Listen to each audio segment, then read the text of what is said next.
Welcome back to my channel guys. Jadi malam ini kita spesial banget karena kita mau adain live streaming nih. Jadi di acara malam ini kita mau adain talk show ya, talk show bareng Om Dodot. Jadi judulnya itu adalah ngulik Honda Maestro. Nah, acaranya itu kebagi menjadi 3 sesi ya guys. Jadi kebagi 3 sesi. Pokoknya kalian jangan kemana-mana, stay tune di sini sampai acara selesai karena kita mau bagi-bagi giveaway dari para sponsor. Nah, oh ya, gue juga mau ucapin terima kasih nih untuk para sponsor yang udah ngedukung acara ini. Di antaranya adalah ada Distro Maestro Bandung by Om Pesut. Lalu juga ada Tanjidor Bike dari Om Ahmad Lutfi dari Esot ya. Lalu ada Nine Audio Engineer by Om Iqbal. Lalu ada Mang Dudung Shop dari Om Dudung. Dan terakhir sponsor setia saya yaitu 868 Clothing ya dari Om Ovi Bandung. Oh ya, untuk kalian yang mau tahu cara dapetin giveaway-nya, caranya gampang banget guys. Pokoknya ikutin dulu formatnya ya. Jadi pada format tanya jawabnya itu adalah pertama kalian tulis dulu nama IG-nya apa. Setelah itu pertanyaan. Nah, habis itu kalian juga wajib subscribe YouTube-nya Rian Sebastian dan follow IG Rian Sebastian, Rian Sebastian. Dan seluruh IG para sponsor. Nah, setelah itu setelah udah semuanya di ini nanti kita verifikasi lagi. Jadi bagi yang menang nanti kita lihat dulu nih ini udah follow apa belum. Jadi kalau belum follow kalian nggak akan jadi hangus ya, gugur gitu. Jadi kalian pastiin dulu follow semua follow semua logo-logo sponsor ya dari sponsor-sponsor. Oke. Nah, sebelum kita mulai nih, kita ada pesan sponsor dulu dari Om Dudung ya. Jadi Om Dudung itu ngasih sponsor namanya Kocapu guys. Jadi ini Kocapu ini kopi cap kupu-kupu asli dari Rangkas Bitung guys. Nah, sekarang kita ngopi dulu ya. Ya. Jadi ini Kocapu ini nih guys, kalau kalian lihat nih. Nih. Kocapu ini adalah kopi cap kupu-kupu asli dari Rangkas Bitung. Jadi kopinya itu terbuat dari biji kopi terbaik dari Rangkas Bitung asli ya guys. Oke. Sekarang dari sini kita mau lihat ada pesan-pesan dulu ya guys. Oke, kita langsung lihat dulu iklannya ya. Jadi nanti di iklannya ini ada alamat IG masing-masing sponsor yang harus kalian follow. Jadi pokoknya standby dulu ya. Oke.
Oke, selamat malam Om Dodot.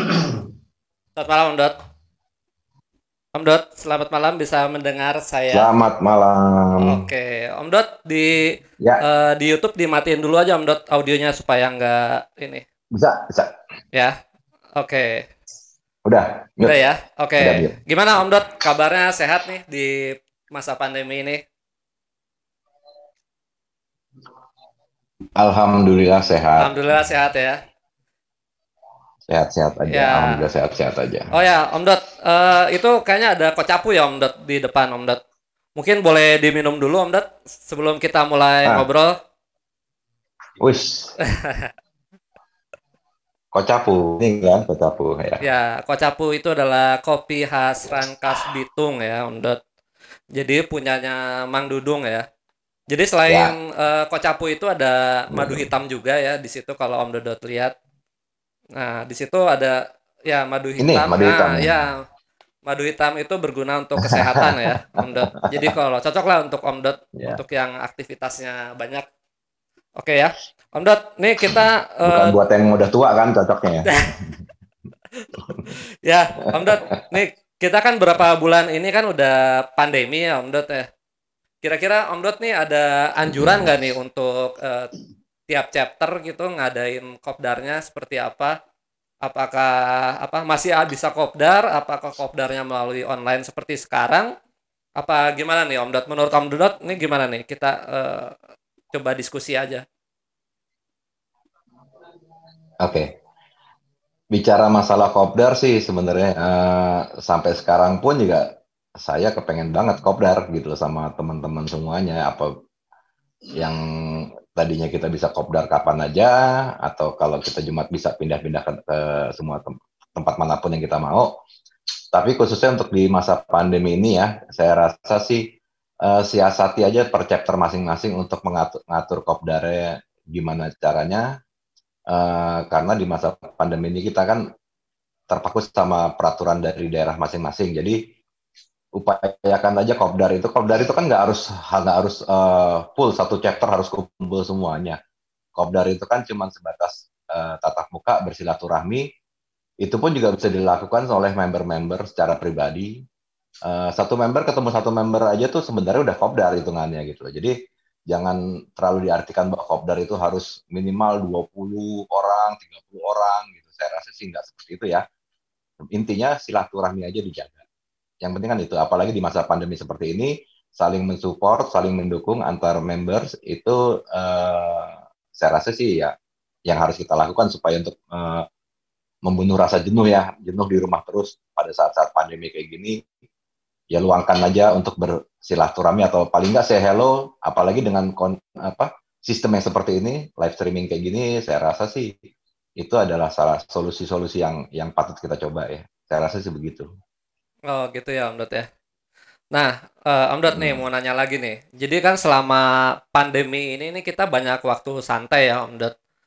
Jadi sebanyak waktu santai, terus Om Dot nih ngapain aja nih di waktu kosong ini? Apakah masih ngurus maestro apa ngurus yang lain nih? Ya sebenarnya sih lebih banyak di rumah aja untuk masa-masa seperti ini.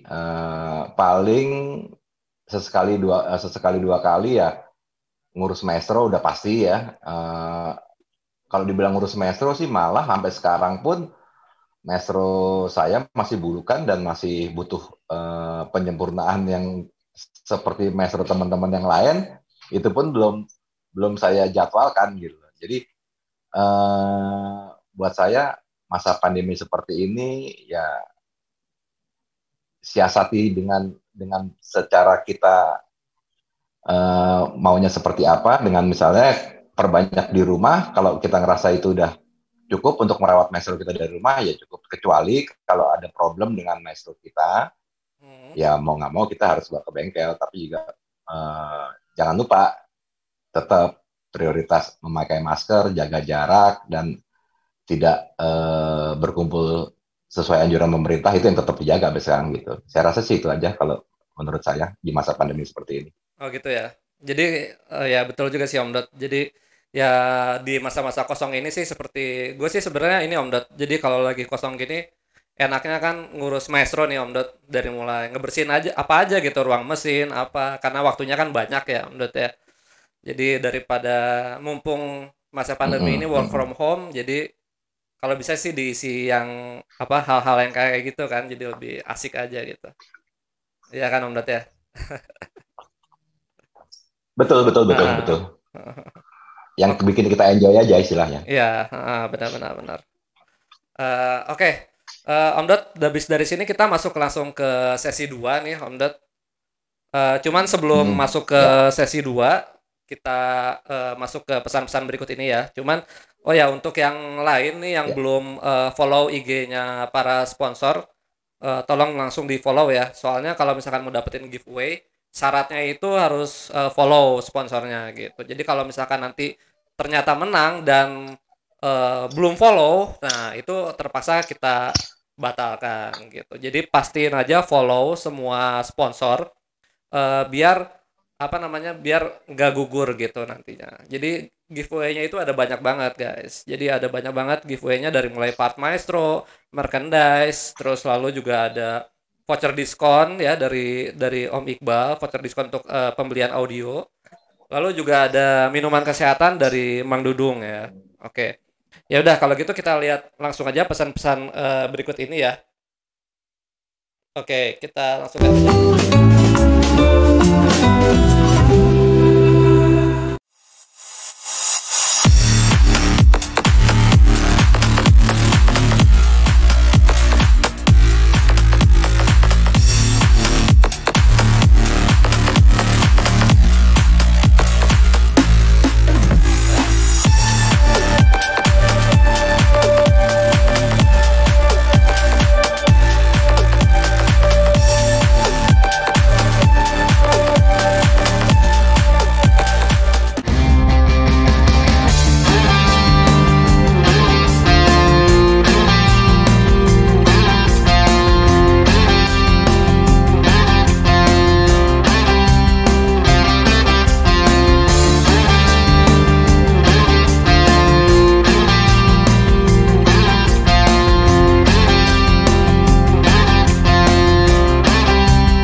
Oke, Ya, Om Dodot, kita masuk ke sesi 2 ya, Om Dodot. Ya, ya, ya. Sesi 2 nih kita mau nanya-nanya tentang inilah, tentang apa namanya, maestro nih. Jadi kita mulai runut ya dari mulai bagian depan. Jadi mau nanya nih Om Dot, untuk maestro ya, khususnya nih bagian lampu depan itu kan sebenarnya yang paling krusial ya untuk mobil ukuran 20 tahun ke atas itu adalah lampu depan itu cenderung kusam nih. Nah, ini Om Dot ada tips khusus nggak nih untuk supaya apa namanya kita yang punya Maestro yang lampu-lampunya pada kusam nih, gimana cara ngerawatnya biar terus apa bening gitu guys? Gimana gimana Om Dot? Mungkin Om Dot bisa kasih masukan? Nah, ya kalau menurut gue ya, lampu maestro tuh emang desainnya dari zaman dulu tuh sipit kan. Dia punya lampu kan cenderung sipit ya depannya. Karena era zaman segitu emang menarik ya untuk dibentuk bentuk lampu yang sipit kayak seperti itu. Cuman kendalanya atau kelemahannya yaitu sinar yang dipancarkan ya tidak seterang sama model lampu yang dia punya reflektor gede gitu. Dan Maestro adalah pencetus dari sistem reflektor yang model kristal. Jadi di era tahun 90-an tuh pertama kali pencetus untuk mengeluarkan reflektor yang model kristal itu kan di Maestro. Nah, mengingat kondisinya sudah berpuluh-puluh tahun, kebanyakan kita sekarang merasakan bahwa lampu Maestro kita itu kurang terang. Sebenarnya kurang terang itu disebabkan karena yang pertama, reflektornya itu sudah kotor. Reflektor dalam bagian lampu itu yang memancarkan sinar keluar. Yang kedua adalah sistem kelistrikan. Untuk mobil usia yang sudah mencapai 30 tahun, otomatis ground kelistrikan di mobil itu sendiri sudah mulai berkurang. Akibatnya, si lampu itu tidak mendapatkan ground yang cukup. Makanya kebanyakan teman-teman suka tambahin lagi kan dengan tambahan ground. Nah, ada lagi solusi yang selain penambahan ground itu adalah menambahkan relay. Nah, untuk hal menambahkan relay ini, kalau saya tidak merekomen, karena apa? Relay tambahan itu hanya ibaratnya kalau kita bicara terangnya ya lebih terang pada saat awal, tapi sudah menjelang umur setahun, 6 bulan ke atas itu udah kondisi kabelnya udah kurang bagus dan itu yang menyebabkan sering terjadinya kebakaran di jalur kabel. Rata-rata korsleting, kebakar lampu, kebakar jalur kabel itu disebabkan karena pemakaian relay tambahan. Makanya saya tidak pernah merekomend. Kemudian juga ada lagi alternatif lain dengan mengganti bohlam yang lebih besar wattnya. Standar Maestro itu kan 55-60. Diganti yang 90-100. Otomatis beban watt yang besar itu menyebabkan soket menjadi meleleh karena panas.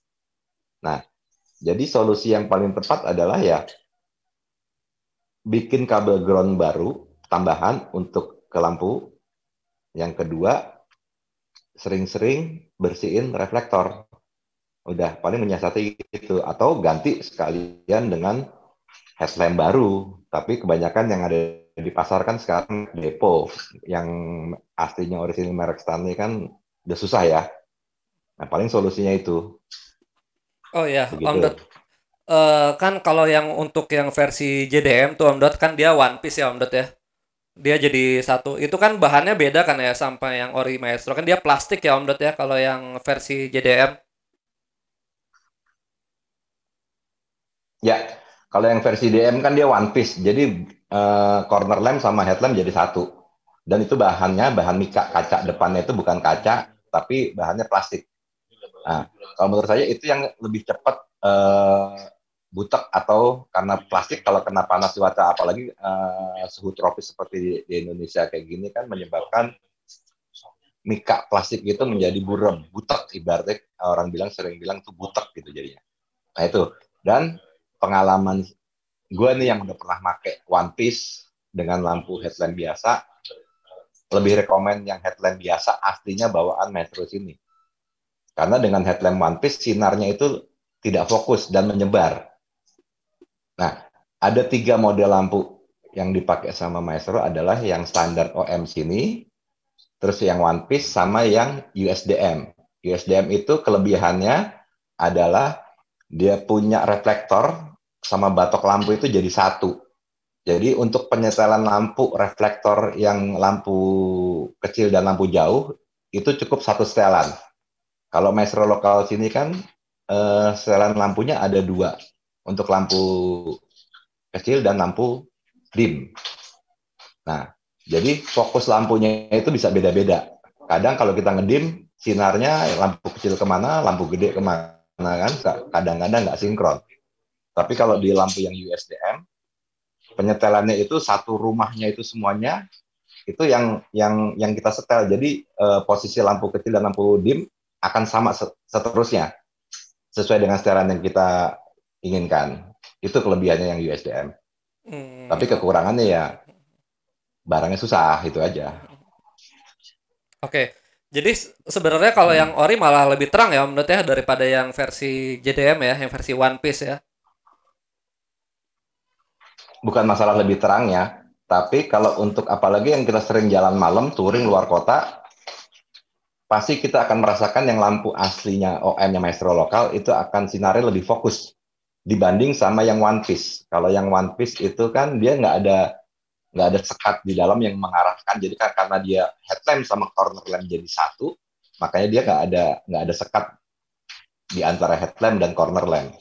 Itu yang menyebabkan sinar dari reflektor itu memancarnya tuh lebih buyar kalau istilahnya boleh dibilang tuh buyar lampunya. Jadi nggak fokus. Ya, ya, ya. Oke, oke. Berarti ya sebenarnya sih untuk yang ori itu cocoknya untuk touring ya Om Dot ya karena lebih fokus ya Om Dot ya kalau di apalagi kalau hujan ya Om Dot mungkin lebih fokus yang ori ya daripada yang One Piece. Nah, kalau untuk hujan sih yang jelas kalau hujan tidak tergantung dari jenis ori headlamp sama yang One Piece, tapi tergantung dari bohlam. Oh, bola. Kalau udah kalau masih pakai bohlam standar yang warm seperti biasanya itu pasti akan bisa tembus di saat hujan. Tapi kalau kita ganti pakai yang HID atau yang LED atau yang xenon itu kan kecenderungan putih dan itu tidak menembus hujan lampu itu. Jadi akan agak sedikit repot kita kalau pas kondisi hujan kalau yang pakai HID atau xenon. Oh, gitu. Oke, oke. Lalu oke, sekarang kita masuk ke mesin nih Om Dot nih. Jadi kan Oh, Maestro itu mesin ya. kan Berat nih kayak mesinnya. ya. Jadi Maestro itu kan banyak banget yang ngalamin member-member nih yang ngalamin overheat ya Om Dot. Itu overheat itu sebenarnya Mm-mm. apa namanya faktornya itu dari mana aja sih Om Dot yang bisa bikin Maestro itu overheat? Apakah emang udah penyakit bawaannya gampang overheat? Apa emang kita salah penanganan? Apa karena emang udah umur tuh Om Dot? Coba mungkin Om Dot ada ini nggak pandangan seperti apa? Kalau dibilang penyakit bawaan sih mungkin yang paling nggak terima dengan pernyataan ini Jepang ya. Karena Jepang ngeluarin maestro yang sampai dari 90 sampai 93 otomatis risetnya dia cukup cukup bagus ya. Jadi kita kesampingkan dulu paradigma bahwa maestro sering overheat. Yang bikin overheat itu adalah kita sendiri. Karena apa? Kalau orang tahu karakter mesin itu seperti apa, pasti dia akan tahu bahwa penyebab overheat pada maestro itu adalah ujung-ujungnya sumbernya dari air. Ya, pemakaian air radiator kecenderungannya pakai air biasa itu udah salah kaprah, gitu kan? Yang disarankan adalah dengan menggunakan radiator coolant. Nah itu nomor satu. Tapi karena kita mendapat maestro dengan kondisi yang sebelumnya sudah memakai air radiator dengan air biasa, air tanah, akhirnya kondisi jalur-jalur pendinginan yang ada dalam mesin itu menjadi banyak kandungan lumpur yang bisa menyebabkan karat. Karena kondisi air tanah di negara tropis seperti Indonesia ini sangat kurang baik. Nah, semua orang pasti bilang radiator mampet apa segala macam. Ujung-ujungnya yang bikin mampet itu kan karena kandungan lumpurnya itu sudah terlalu banyak, akhirnya dia mampet. Tapi kalau dari awal kita pakai radiator coolant, saya rasa sih jarang ya sampai terjadi kecuali kalau yang menyebabkan overheat itu extra mati. Extra mati, kondisi mesin naik temperatur, kita nggak tahu, dipakai terus, yang pasti ujung-ujungnya akhirnya overheat. Karena Oke. apa? karena panas mesin sudah tidak di luar dari yang disarankan. Otomatis macam-macam akibatnya. Ada yang head melengkung, apalagi yang paling sering adalah masalahnya water jacket di Maestro itu sering keropos. Ya, Nah, itu sering keropos di water water jacket tuh Om jacket Dot itu yang banyak dikarenakan karena anak-anak tuh. air, ujung-ujungnya air. Ya, ya, ya. Jadi emang Jadi ya ujung-ujungnya kalau kita mau disalahin ya salah kita sendiri dari awalnya. ya, ya, betul betul Om Dot. Jadi emang apa namanya water jacket itu krusial banget ya Om Dot ya. Jadi apa namanya dari situ itu bisa merembet kemana-mana ya Om Dot. Jadi malah kita bisa bisa ujung-ujungnya itu malah swap engine ya Iya, gara-gara itu dari ya. situ bisa merembet kemana-mana otomatis. Ya, Ya, ya benar. betul. Nah sekarang gini, yang sering bermasalah di Maestro biasanya kan EACV ya kan sensor EACV. Nah, sensor EACV itu kenapa dia sering rusak dan sering bermasalah? Karena sensor EACV itu sistemnya kan menggunakan air. Ya, Jadi dia kan mengatur temperatur suhu mesin untuk misalnya kondisi cuk pagi sama kondisi setelah mesin panas. Nah, kalau airnya jelek, otomatis cepat rusak kak EACV-nya. ya benar benar benar. Terus Ya kan, logika itu. Ya kan? hmm, sama water pump juga ya Om Dot ya. Jadi ini juga. Iya, Hmm, water pump yang ya. menyebabkan rusak water pump karena apa? Kisi-kisi kipasnya itu korosi karena air yang tidak tepat, yang tidak cocok. Oke oke. Terus Om Dot nih untuk yang Ya. nextnya nih Kenapa pertanyaannya. rata-rata water pump sering rusak? Gitu. Hmm, Oke Om Dot. Nah sekarang kalau misalkan water jacket udah keropos nih, solusi terbaik itu apa sih Om Dot? Apakah apa namanya swap engine? Apa ganti short block? Apa di overboss nih? Di kan katanya nih yang lebih murah itu adalah overboss ya Om Dot ya. Jadi kita nggak apa namanya keluar duitnya tuh lebih sedikit di Ya, overboss. Di ya. overboss itu kan disuntik gitu Om Dot ya diganti. Gitu. Menurut Om Dodot nih sendiri nih yang paling bener nih harusnya gimana nih Om Dot?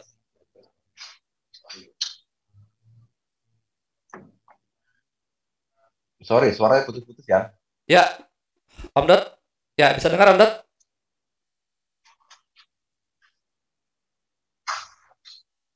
Ya Om Dot bisa dengar? Halo, ya, ya, Ya ya, ya ya, dengar-dengar. ya Om Dot. Jadi gini untuk yang apa water Ya, jacketnya Kropos ya Om Dot. Itu yang terbaik itu apa nih Om Dot? ya. Swap engine, suntik ulang atau overboss, apa ganti short block aja nih Nah, sama yang masih seger? Nah, menurut Om Dot nih pilihan mana yang terbaik nih Om Dot? Kalau udah kondisinya seperti itu. ya, semuanya pasti punya resiko. Kita cari resiko yang terminim, yang paling kecil dan yang paling efisien.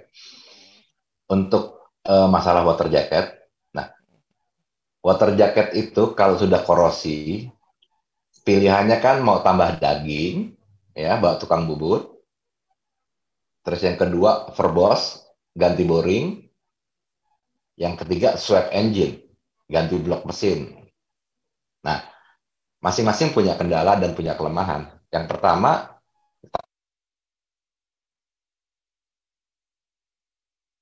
bubut dan keahlian tukang bubut untuk menambah daging, mengerjakannya. Kuncinya di situ. Yang kedua, verbos, ganti boring. Nah, ganti boring dengan kondisi boring yang beli lokal di sini dengan kondisi yang kita nggak.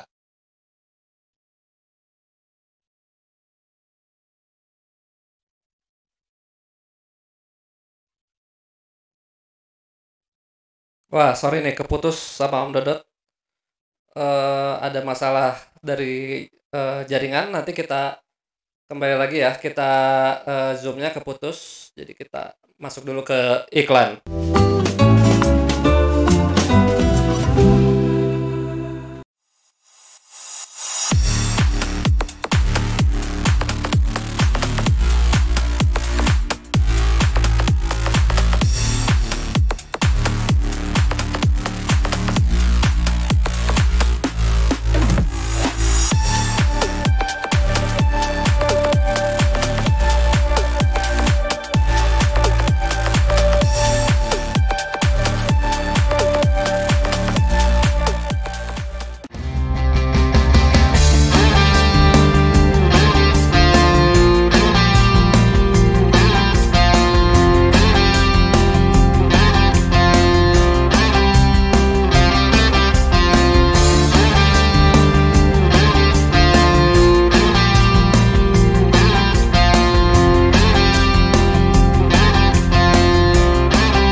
Ya, kita kembali online lagi.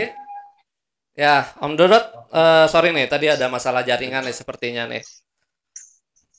Ya, Yoi. ya, Om Dot, tadi kita lagi bahas tentang water jacket, Om Dot. Jadi, pilihan mana sih yang terbaik eh, menurut Om Dodot nih? Ya, masih monitor?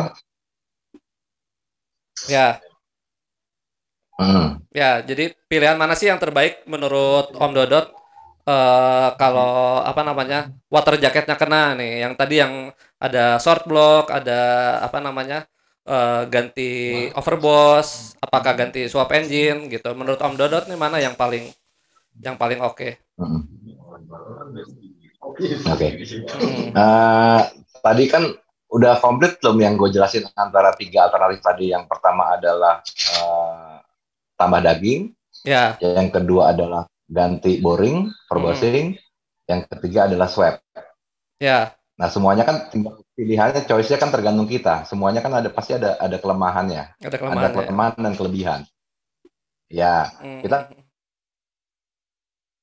sangat ini banget individual banget, personal banget karena kondisi kita pada saat itu kan kita nggak pernah tahu kita mampunya yang seberapa. Tapi kalau gue saranin sih kalau emang mampu ya mendingan swab aja. Mending swap aja Karena ya. kalau swab untuk jangka panjangnya kita pasti yakin ya. Karena water jacket Mm. dengan swab engine, tapi dengan kondisi swab engine bener-bener mesin copotan dari ex Singapura atau dari Malaysia, bukan ex lokal ya. Ya, benar Jadi benar ingat, benar. swap engine yang kita maksud adalah swap engine mesin dari luar, bukan mesin ex lokal. Iya, betul betul Gitu. Om Dot. Nah, setelah swap engine, pastikan kita menggunakan coolant, radiator coolant. Seterusnya, itu kuncinya. Oke oke oke oke.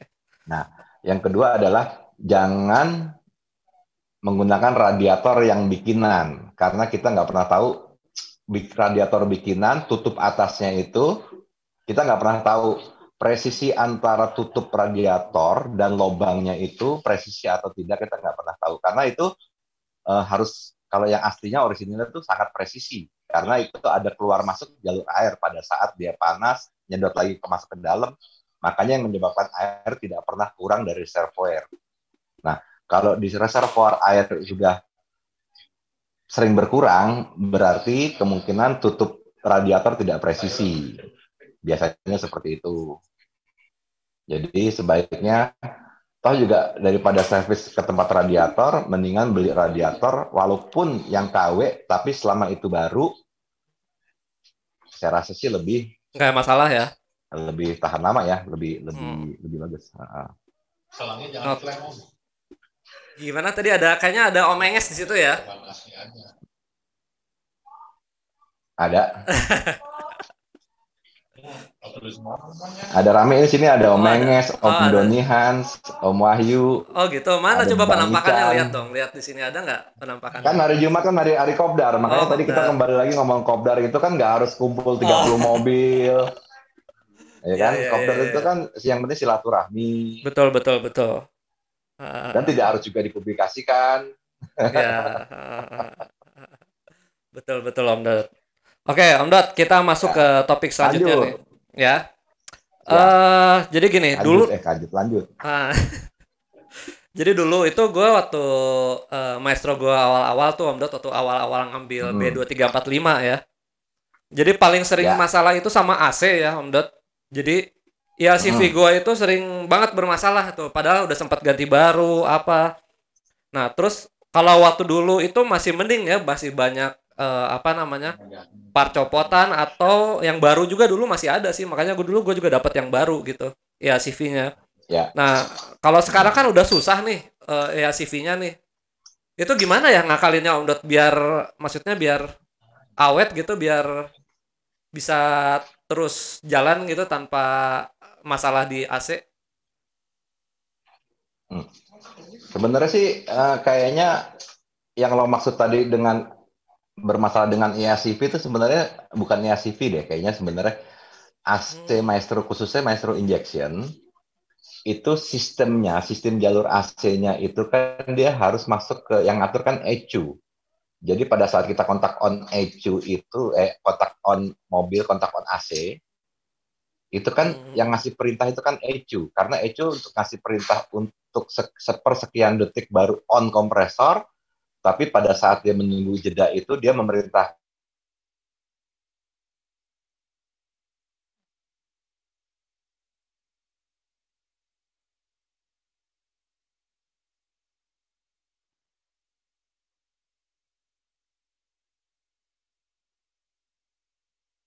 di dalam ECU.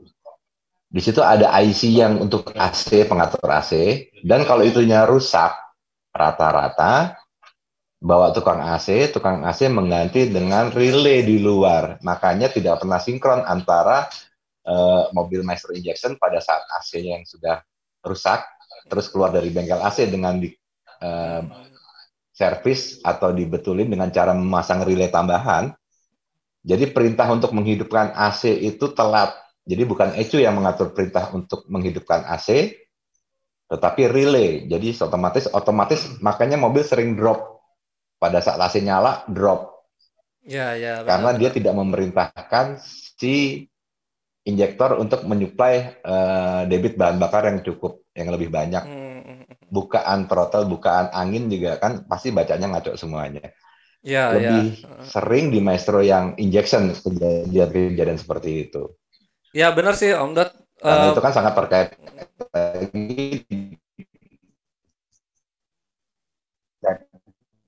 ya kan? Ya, ya. Ya, jadi kalau nggak salah itu dulu, Halo, ya. wiringnya Om Dot yang bermasalah. Ya benar seperti yang Om Dot bilang, jadi sinyalnya itu nggak sampai gitu.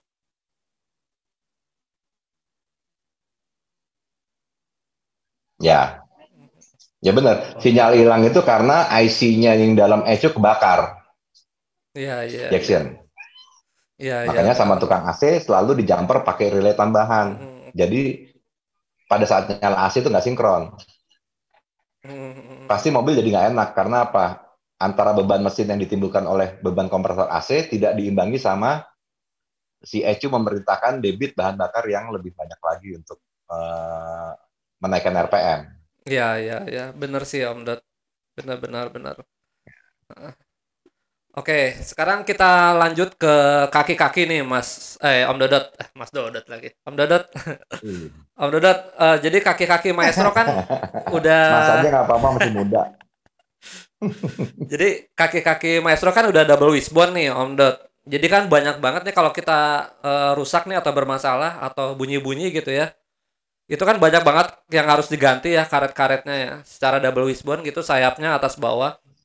Jadi Om Dot nih kira-kira ada pemilihan, ada referensi nggak pemilihan part yang bagus tapi nggak harus ori gitu. Sedangkan kan kita tahu sendiri ori pun jarang ada gitu. Jadi apakah ada part replacement aftermarket yang bagus, yang awet tanpa harus mengganti yang ori? Apa gimana? Menurut pengalaman Om Dodot nih sebaiknya gimana nih Om Dot? Ya, kalau sebaiknya ya yang ori, tapi kan berhubung yang ori itu kelangkaan partnya juga udah sekarang udah susah, sama harganya juga udah nggak masuk akal. Paling substitusinya alternatifnya pakai kalau untuk ball joint, terot itu bisa pakai yang merek triple five 555. Tapi cari yang masih made in Japan. Jadi triple five itu ngeluarin dua, seri 555 itu ada yang Taiwan sama yang Jepang. Kalau yang zaman dulu masih Jepang. Nah, usahakan cari yang Jepang. Kalau untuk karet-karet busi, kalau yang orinya mahal, bisa pakai yang merek RBI. RBI itu juga cukup bagus. Kekuatannya ya lumayan dibanding yang benar-benar lokal yang nggak ada mereknya. Rata-rata RBI ngeluarin busing-busing itu banyak yang mirip. Jadi busing arem bawah itu banyak persamaannya kok. Karena dia kan cuma diameter sama diameter luar sama diameter dalam dan panjang. Kalau panjang bisa potong busingnya, beli yang panjangan tapi bisa dipotong busingnya masih bisa alternatifnya. Jadi banyak solusinya kalau kita paham tentang kaki-kaki itu penyakitnya biasa kalau di maestro ya cuman busing, karet stabil, Itu ada stabil yang stabil U yang kayak tahu, sama karet link stabil yang kecil-kecil. Kalau gue rasa sih link stabil karetnya nggak terlalu mahal ya, masih cukup lah. Dan itu kan Hmm. pengeluaran yang boleh dibilang mungkin 2 atau 3 tahun ya baru baru Hmm. ada kecenderungan untuk rusak, kecuali kalau mobilnya diceper-ceperin. Nah, Ya. ini banyak kaitannya nih. Nah, Yang yang bisa merusak kaki-kaki itu kan adalah beban kaki-kaki itu cenderung lebih berat. Nah, dan yang membuat dia cenderung lebih berat itu kan banyak faktornya. Bisa pemilihan pelek yang terlalu gede, pelek yang terlalu berat, hmm. atau kondisi jalanan di daerah situ yang cukup parah, atau yang tadi saya bilang, diceperin. Otomatis kalau diceperin, kondisi apa ya, kemiringan atau sudut dari ball joint, terot, atau segala macam kan tidak berada pada posisi yang sebenarnya. Terus apalagi Hmm. shock breaker itu udah kalau diceperin otomatis dia sudah dalam kondisi tertekan gitu loh. Ibaratnya kalau Hmm. kita dalam kondisi tertekan kan lebih lebih cepat marah, lebih cepat itu ya. Kayak gitulah, sama aja Ya, mobil ya, sama ya. orang ya. Nah, Om Dot, nih kan kita sering lihat nih ya di postingan di Facebook grup HMRC yang lepas ball joint tuh Om Dot. Ngeri kan? Jadi kita lagi jalan tuh kayaknya ball jointnya langsung lepas apa gimana tuh Om Dot? Itu kurang apa ya Om Dot? Kurang maksudnya perawatan apa gimana? Apa cara makainya yang salah apa gimana Om Dot? Bisa sampai lepas gitu ball jointnya? Ya ya. Eh, Suara hilang. Ya, Om Dodot bandwidthnya kayaknya Ya sinyalnya. ya Nah ya kembali lagi. Ya, ya, kembali lagi. Gimana nah gimana? Kayak tadi bisa diulang? ya, jadi yang lepas ball joint Om Dot, yang untuk yang kan banyak kasus lepas ball joint tuh yang sampai bannya lepas, itu kira-kira Hmm. gimana tuh Om Dot bisa sampai kayak gitu? Apakah ada tanda-tanda sebelumnya, sebelum apa namanya, sebelum kejadian seperti itu apa gimana? Cara cara ngedeteksinya itu gimana Om Dot? Udah pasti ya kalau namanya kalau kita bilang sering lepas pada saat mobil apa ball joint lepas itu kan pasti udah ada tanda-tandanya. Sebelum itu pasti udah ada tanda-tanda bunyi. Pada saat kena lubang ada bunyi besi ketemu besi, jedak, atau kita kan pasti ngerasain ya kalau kena lubang suaranya itu suara yang bantingan karena bantingan karet atau karena bantingan besi ketemu besi. Ya biasanya kalau besi ketemu besi dan itu kondisinya pada saat kena lubang, nah itu biasanya tanda-tandanya ball joint bawah ya. Ball joint bawah itu udah mulai aus. Nah, kebanyakan dibetulin atau diservis. Jadi nggak diganti tapi diservis. Nah, bisa ball joint diservis, tapi dengan kondisi akan justru memperpendek umur. Karena apa? Itu kan namanya sama aja dipres. Joint yang ada di dalam itu dipres. Dari rumah yang bagian luarnya itu dipres sampai dia neken si bola-bola ballnya itu kan, ball joint itu. Ya, Yang ya. akhirnya otomatis dia akan cenderung aus dan akan lepas, copot dari rumahnya tuh si ball joint. Nah, kejadian seperti itu biasanya pada saat belok, U-turn, kita pas mau U-turn atau pas keluar dari parkiran belok, karena pada saat belok itu kondisi ball joint itu kan ketarik bagian bawah. Hmm. Itu yang menyebabkan dia. Jarang kalau kita lagi lari kenceng di tol, lepas ball joint itu Oh jarang. jarang ya, malah jarang kayak gitu ya. Pasti jarang. Enggak. Hmm. Lepas Oke, ball oke. joint itu pada saat jalan pelan dan pada saat kita belok. I see, Entah I itu see. U-turn atau entah itu kita pokoknya melakukan aktivitas pembedakan setir yang habis. Oke, oke, oke, oke. Oh ya, Om Dot, nih sebelum kita mulai lagi, kita masuk dulu ke ini ya, kita ke pesan-pesan berikut ini nanti Iklan. kita iklan dulu Siap. sebentar. Soalnya ini kamera kamera Ya. ini nih kamera utama udah mau habis baterainya, jadi ganti baterai dulu sebentar ya. Oke? Ya. Siap. Ya.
Oke, kita kita lanjut lagi ya, Om Dot. Oke. Ya, Om Dot, tadi kan kita udah bahas kaki-kaki nih, ya kan? Kita udah ya. bahas kaki-kaki. Nah, sekarang kita pengen lanjut ke eksterior nih, terutama bagian lis kaca ya, atau lis plang nih, yang sering keropos ya. Ya mungkin teman-teman maestro juga pasti pasti pernah ngalamin ya yang namanya keropos lis kaca. Jadi pasti rata-rata sih banyak banget yang keropos di lis kaca dan begitu kita bangun sekalipun tuh berapa lama kemudian keropos lagi gitu. Nah, itu menurut gue itu yang bagian maestro yang paling nyebelin banget gitu ya, keropos. Nah, itu Om Dodot kira-kira ada tips nggak ya? Maksudnya gimana caranya nih biar meskipun setelah bangun sekalipun si lis kaca itu nggak rentan, nggak gampang keropos lagi gitu. Mungkin Om Dodot bisa kasih masukan? Hmm. Ya, yang pertama sih salah satu kendala dari Maestro tuh mungkin di disk kaca ya, karena di situ rentan keropos itu memang iya diakui sama semua orang lah yang pemakai dan penggemar Maestro, termasuk gua sendiri gitu kan. Uh, Akhirnya pada awalnya kan kita selalu ngerasa seperti itu, kayak misalnya awal gue tuh kok selalu bilang ini kok list kaca kok sering kropos. Akhirnya kenapa sekarang ini gue nggak pakai list kaca maestro gue, karena ya itu karena gue tahu penyebab yang bikin dia kropos itu adalah lumpur atau debu yang turun di saluran pembuangan. Itu kan list kaca itu kan sebenarnya kan cuma penutup got, jadi antara bodi dan kaca itu ada got. Dari roof atas ada dua got. Nah, itu jalan air untuk turun ke bawah itu kan melalui got itu. Nah, untuk yang bagian roof itu ditutupi sama karet. Nah, ada dua karet yang di bagian atas maestro itu kan ujung-ujungnya kan ketemunya kan di disk kaca. Karena di balik itu, di dalamnya itu adalah jalur got. Jalur got untuk air keluar. Nah, kebanyakan debu yang ada di bodi pada saat kita nyuci mobil atau kena hujan, debu itu kan masuk ke dalam got. Nah, debu itu kan sebenarnya tanah yang akhirnya lama-kelamaan itu menjadi lumpur. Akhirnya got itu ketutup sama lumpur. Nah, lumpur atau tanah kalau sudah menempel ke bodi, permukaan bodi, otomatis menyebabkan karat. Karena karat itu kan korosi. Penyebab korosi dari bodi adalah karena lumpur yang menumpuk di permukaan, ada di dalam saluran got itu. Nah, kalau kita mau rajin, 6 bulan sekali atau setahun sekali kita buka list, kita bersihin, saya rasa sih jangka panjang ya akan terselamatkan dari yang cepat karat itu. Tapi ya kadang-kadang apalagi nih mobil harus dicat, terpasang semuanya. Tapi coba diperhatiin, apakah pada saat masang kaca, silennya itu nggak menutupi got yang ada di samping kanan kirinya atau atas bawahnya. 90% rata-rata silen itu menutupi jalur dan menyebabkan si lumpur itu menumpuk di situ. Nah, penumpukan lumpur yang kelama-kelamaan itu yang akhirnya menyebabkan karat. Nah, pada kondisi maestro yang belum pernah dicat pun dengan kondisi orisinil, di setiap list itu kan ada kancing, kancing yang nempel untuk supaya si list itu bisa nempel ke bodi, dan kancing itu nempelnya kan ada paku. Jadi di dalam nempel di dalam bodi itu ada paku untuk kancingnya si list kaca. Nah, posisi kancing itu yang nempel dalam list kaca itu kan menghambat got atau saluran yang ada di pembuangan air. Otomatis lama-kelamaan penyebab yang sering keropos itu adalah posisi-posisi yang ada kancing-kancing kaca. Karena di situ penumpukan lumpurnya yang cukup cukup banyak, yang akhirnya menimbulkan karat di situ. Oke, Jadi oke. sebaiknya ya pada saat kita pasang kaca jangan pakai silen pasangnya, dengan alasan kancingnya udah nggak ada lagi, otomatis ya harus pakai air kita pasang pakai silen. Justru silen itu yang menutupi lubang jalur airnya mau keluar lewat mana kalau kita tutup pakai silen, logikanya kan gitu. Hmm. Oke, Nah, oke. sama ada lagi yang banyak pertanyaan ke gue juga nih pada nanya, emang bisa maestro nggak pakai list kaca? Nah, pemahaman itu yang harus dilurusin dulu nih bahwa list kaca itu sebenarnya bukan untuk kekuatan penahan antara kaca dan bodi, tapi hanya pemanis. Dia cuma tutup got, ibaratnya cuma tutup tok. Nggak ada segi kekuatan untuk menempelkan kaca, nggak ada. Kaca itu nempel ya karena sealant ke bodi. List itu cuma buat pemanis supaya got jalur air itu nggak Nggak kelihatan. kelihatan. Ya, ya betul Om Gitu Dot. ya. Ya, jadi ya kurang lebih harus ininya apa namanya detail attention to detailnya tuh ini banget ya Om Dot ya, agak sedikit rumit ya, apalagi kalau kalau kita Iya. kita masukin mobil ke bengkel cat yang belum pernah pegang maestro itu kadang takutnya malah jadi kacau ya Om Dot ya. Ya, itu. Karena dia tidak paham bahwa jalur got untuk jalan air itu yang harus dipertahankan. Iya iya Dan iya. rata-rata bengkel cat kepengen cepat masang list kacanya daripada repot nyari kancing-kancingnya, tempel pakai sealant. Justru sealant itu yang Hmm, nutup jalur got air. Mau nggak mau air mau jalan lewat mana. betul betul. Oke oke. Kecuali kalau jalur itu diratain semuanya. Jadi dari atas dari roof udah nggak ada jalur, kita sealant semuanya tutup sampai seluruh kaca tutup. Udah. Jadi air turunnya kanan kiri, langsung ke talang ke pintu. Oke. Iya iya iya betul. Oke, oke. Untuk list kaca mungkin teman-teman udah pada ini kali ya, udah pada ngerti tadi jawaban dari Om Dodot. Jadi emang agak sedikit apa namanya, agak sedikit complicated ya kalau soal list kaca. Tapi Ya, ini itu cukup apa namanya harus diperhatikan sih daripada nanti kita bongkar kaca dua kali nggak ada hasil. Jadi hal-hal ya seperti pasti. ini yang harus kita perhatikan. Oke, dari apa? Dari list kaca, sekarang mungkin kita masuk ke interior ya, Om Dot. Jadi di Ya. interior ini ada satu titik ya, yang boleh dibilang bahaya nih kalau rusak. Dia adalah frame dashboard nih. Frame dashboard ini banyak banget yang patah.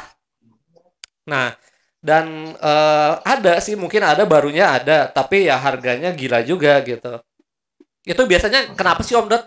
Kok insinyur Jepang kok nyiptain frame dashboard itu gampang patah?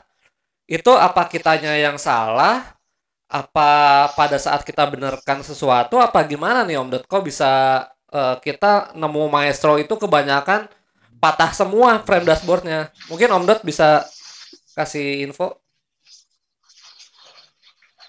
Sebenarnya jangan disalahin frame dashboardnya Jepang bikinnya nggak benar, tapi yang harus disalahin itu adalah iklim di kita, cuaca di kita, sama perilaku kita, maintenance kita terhadap maestro. Jadi kalau mobil setiap hari dijemur, otomatis semua part interior dashboard, apalagi yang rentan ya kayak frame dashboard itu kan tipis dan materialnya cuma dari plastik, kecuali itu dibikin dari besi, mungkin awet.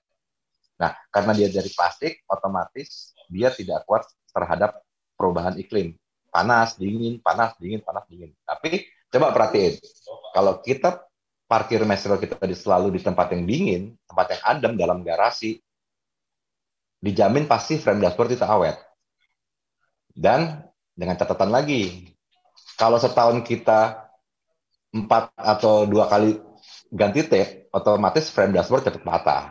Karena buka Ya, pasang. ya, Ya kan? ya, Nah ya. itu yang menyebabkan karena kita kita nggak pernah tahu perilaku seperti itu yang membuat akhirnya kondisi frame dashboard itu jadi rentan Ya, ya. Ya benar tuh Om Dot. Jadi gitu kan. ini ya ganti audio ya, ganti tape gitu ya. Itu kadang Nah, ganti installer audio, ganti tape. audionya juga nggak tahu. Jadi dia masang head unit itu main cabut-cabut aja gitu kan. Jadinya si yang Ya, apa frame dashboard itu jadi ikut ketarik jadi patah gitu kan. bukan. Nah, yang menyebabkan dia sering patah itu pasti patahnya itu kan di tengah-tengah antara sekat antara AC dan Head unit. radio. Ya, radio. Karena apa? Ya, karena pada saat kita ganti tape, frame dashboard nggak full dicopot semuanya. Yang seharusnya pada saat kita melakukan penggantian itu, nyopot frame dashboard ya harus copot semuanya. Nah, kebanyakan instalasi audio kita ganti tape tukang audio, tukang tape hanya nyopot sebagian bagian bawah, terus Mm. diangkat ke atas. Otomatis yang atas kan masih nempel. Jadi Ya. cuma dibengkek gitu aja. Itu yang menyebabkan dia patah. Mm. Iya, iya, iya. Oke, terus ini Om Dot. Jadi kalau misalkan frame dashboard udah rusak gitu sebenarnya masih bisa dibenerin ya Om Dot ya. Cuman menurut gua sih jadinya jadi lebih ekstra hati-hati lagi ya setelah dibenerin biasanya pas masang lagi tuh kadang suka patah lagi meskipun udah dibenerin gitu. Ya otomatis lah namanya barang Heeh, asli bikinan Jepang sama iya. servisan lokal. Heeh. Otomatis kan yang pertama pada saat ngelem itu kan kita nggak tahu lemnya pakai lem apa, lem masih lem lokal. Hmm, Atau kalau pada saat kita ngecor pakai dahan juga kita nggak tahu plastiknya senyawa nggak sama plastik aslinya frame dashboard. Nah, hmm. hal-hal seperti itulah. Kadang-kadang kan yang penting pokoknya ya nempel dulu, rapet dulu, rapi dulu. Masalah awet urusan belakangan. Itu kan Ya, teori dari servis. ya benar-benar.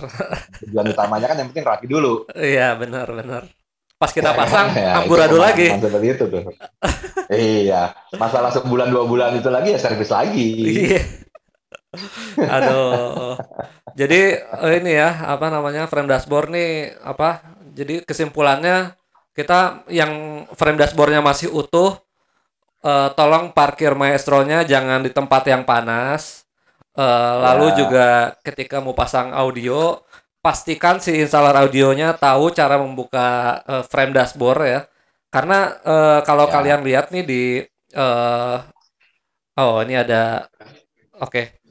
Jadi nanti apa namanya kalau kalau kalian lihat di sebentar sebentar kita tutup dulu. Oke. Ya, jadi kalau kalian lihat nanti di frame dashboard itu kan apa namanya rentan sekali ya. Jadi kalau misalkan masih bagus itu ya tolonglah jangan parkir di panas-panas ya Om Dot ya. Jangan parkir panas-panas, lalu jangan ya. apa namanya hati-hati juga kalau buka frame dashboard gitu. Oke, kita langsung ke Tuh. bagian terakhir nih Om Dot. Jadi di bagian terakhir di sesi 2 ini adalah jadi Maestro itu Ya, tuh apa namanya? Dikenal banyak orang itu sebagai mobil yang boros bensin ya, boros BBM. Boros BBM lalu juga partnya mahal, terus udah gitu harga jualnya drop lagi gitu. Om Dot nih kira-kira ada tips nggak nih biar Maestro kita nih nggak usah irit ya, tapi efisien gitu. Jadi sebanding pengeluaran apa bensin sama tenaga itu sebanding karena banyak juga kasus cuma apa namanya boros tapi nggak ada tenaga gitu. Mungkin Om Dot bisa ini kasih masukan. ya. Ini sih dilema dari zaman dulu gitu loh. Maestro itu boros apa segala macam. Itu udah apa ya? Bingung kita mau membicarakan hal kayak gitu tuh dari mana ujung pangkalnya gitu. Sama aja kita ngomongin ayam sama telur dari duluan mana gitu. Jadi ambil simpelnya aja gitu loh. Pertama, Maestro mobil dengan cc 2000. Oke. Nah, cc 2000 itu boleh kita bilang kita bandingkan dengan mobil-mobilnya sekelas cc 2000. Terus kategori borosnya itu boros gimana? Pengertian boros itu kan macam-macam. Sama aja kita kalau bicara gede atau kecil. Masing-masing orang punya persepsi yang beda-beda. Jujur kalau Ya. misalnya gue mau ngomong, Maestro itu yang efisien untuk CC 2000 dalam kota itu 18, 1718, luar kota 19, 110. Itu boleh dikategorikan Itu normal udah ya, paling Om Dot. efisien buat mobil atau mesin sekelas CC 2000. Oke. Dengan teknologi pada saat tahun 90-an ya. Hmm. Kalau kita bicara apple to apple compare dengan mobil-mobil CC 2000 kondisi yang tahun baru, otomatis teknologinya kalah di Hmm. Metro. Mereka bisa bikin efisiensi. Oke. Nah, tapi Oke. logikanya ya, yang bilang Maestro boros itu adalah orang yang frustasi pastinya. Nah, Nah, kan? iya, Nah, iya, iya, iya. Iya. Oke. kasus yang sering gue temuin adalah problemnya itu maestronya nggak sehat. Hmm. Intinya itu. Jadi kalau kita mau compare apple to apple, kita bicara yang maestro yang kondisi seperti apa? Oke, oke, oke, oke. Maestro yang sehat, maestro yang setengah sehat, atau maestro yang nggak sehat? Oke. Kalau maestro yang nggak sehat di compare sama maestro yang sehat, jauh lah. Yang bikin boros itu kan nggak cuman CC 2000, banyak yang bikin boros. Iya, iya, iya. Masalah itu, Heeh. ya kan? Jadi, Pengapian nggak bener boros. oh ya, ya, Jadi susah. Kita nggak tahu ujung pangkalnya dulu. Kita kalau membicarakan boros atau enggaknya, pertanyaannya adalah, udah bener apa belum mesinnya? ya. Oke, Ya jadi kan? ukuran bensin 1:7 sama 1:8 itu sebenarnya normal ya, Om Dot ya. Normal. Mm, mm, mm, mm. Kalau mau Oke. jujur, kalau mau dibanding sama Innova yang awal, Innova Oh tahun ya, itu boros 2005 tuh sampai ya. 2007. Ya kalau boros tengganya jangan tanya sama gue karena gue belum pernah make. Tapi mungkin banyak teman-teman di AMRC yang pernah make, kita pernah touring bareng. Ya. Di saat-saat kita lagi ngegas, udah ada yang bingung cari pom bensin. Aduh. Oke deh, Om Dot. Jadi kita bentar lagi mau masuk sesi 3 nih, Om Dot. Jadi Oke, apa namanya di sesi 3 ini ada beberapa pertanyaan lagi nih sebelum kita masuk ke sesi ya, tanya jawab ya. Oke, jadi kita langsung ya, aja lihat dulu iklan pesan-pesan yang mau lewat dulu ya. Oke. ya. Kayaknya di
Cuman kayaknya Om Dot kita stop dulu kali ya Om Dot ya. Yang Q&A-nya kita lanjut besok apa gimana ya enaknya Om Dot ya?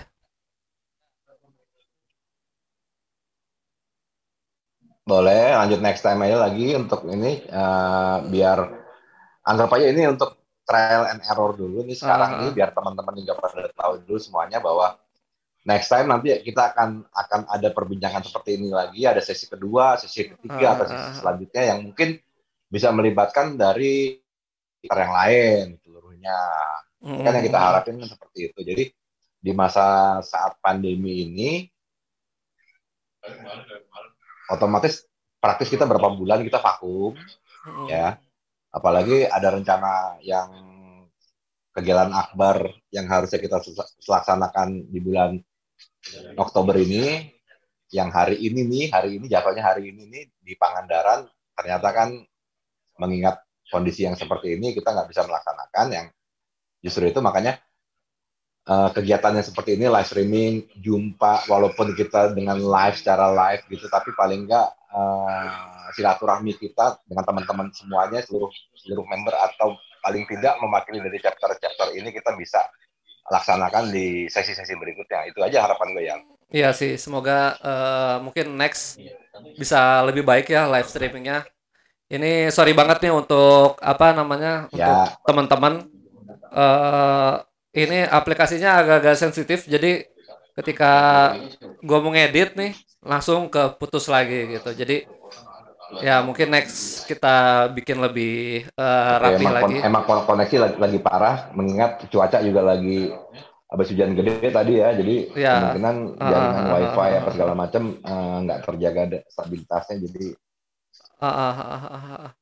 Ya udah, mungkin Q&A kita masuk ke ini aja kali ya untuk besok lagi kali lagi apa gimana Om Dot? Enaknya gimana nih dari Om Dot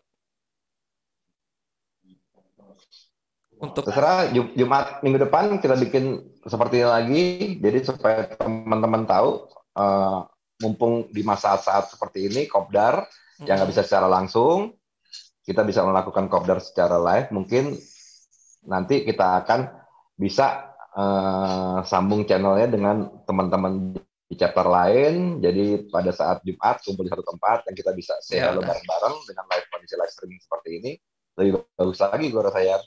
Ya. Oke, ini sebenarnya udah ada yang nanya nih, tapi sorry banget nih untuk teman-teman. Jadi kita harus udahin dulu live streamingnya karena apa? Koneksinya nggak bagus ya. Jadi ini kayaknya ada masalah di aplikasi juga. Jadi mungkin kita bakal lanjut ke Q&A-nya. Nanti dikabarin lagi waktunya kapan. Jadi untuk sementara kita putus dulu sampai di sini. Terima kasih untuk teman-teman yang udah datang, udah hadir. Sorry banget sebelumnya kalau live streamingnya nggak sesuai dengan ekspektasi ya. Tapi ya mudah-mudahan bisa ngobatin rasa kangen sedulur, terutama untuk Om Dodot nih ya. Ya, Jadi ya semoga kedepannya bisa lebih baik. Ya itu aja sih ya untuk ya, ininya Q&A-nya. Mohon maaf ya. tidak bisa dilanjut. Ya sekali lagi terima kasih. Ya Om Dodot, thank you Om Dodot, thank you Om Dodot. Oke, Ya siap. Buat teman-teman yang lain, ya salam. ya salam semuanya. Sampai ketemu lagi. Siap. Ya Sampai ketemu lagi di minggu depan. sampai ketemu lagi minggu depan ya. Oke. Siap. Assalamualaikum.